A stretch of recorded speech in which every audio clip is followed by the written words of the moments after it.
सगुन जोहार गाते को सनाम कोगी और तेहिन दो इना आयमा दिन बाद रे ओंका इना लाइफ रे ओंका कमी हुई कना week in my life blog रे आपे जतो को सगुन दाराम तहन कना तिना वीडियो रे आपे जतो को सगुन दाराम तहन कना गाते को इंगे संजीत किस्कू और आपे नो लोकल ब्लॉग ऑफिशियल रे आपे नो नेल चीप कना तो गाते को सरेगे आयमा दिन बाद रे तिहिन कमी हुई कना मान ले गेदा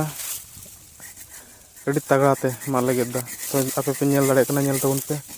तो गाते को इन मेना चे आपे जदी नोआ चैनल रे जहां को पे नवा के तबन खा नोआ चैनल सब्सक्राइब तबन पे लाइक तबन पे शेयर तबन पे कमेंट तबन पे और आपे रंग गाते कोटे शेयर तबन पे तो गाते को तिहिन दो कमी बड़ाय अड़ी मौज के कना चेदा से मान ले गेदा ना दो लोकल स्टाइल कना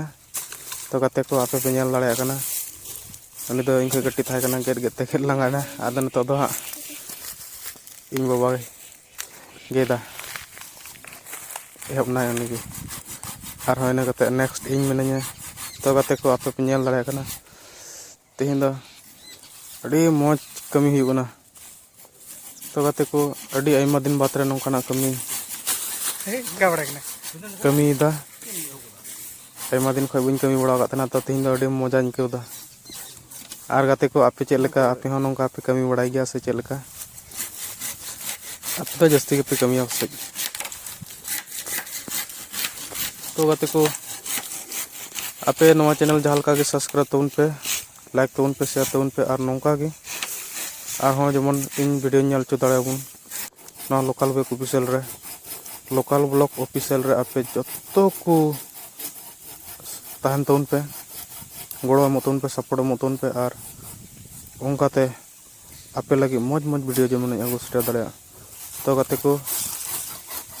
नवा चैनल रे दो लोकल ब्लॉग ऑफिशियल रे जहां तना के लोकल रे वीडियो मेना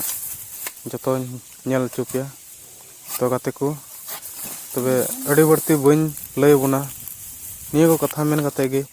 तेना वीडियो दोबन मुचित का एंते समय हो अड़ी बढ़ती ना मा तबे जोहार गे मुचित रे।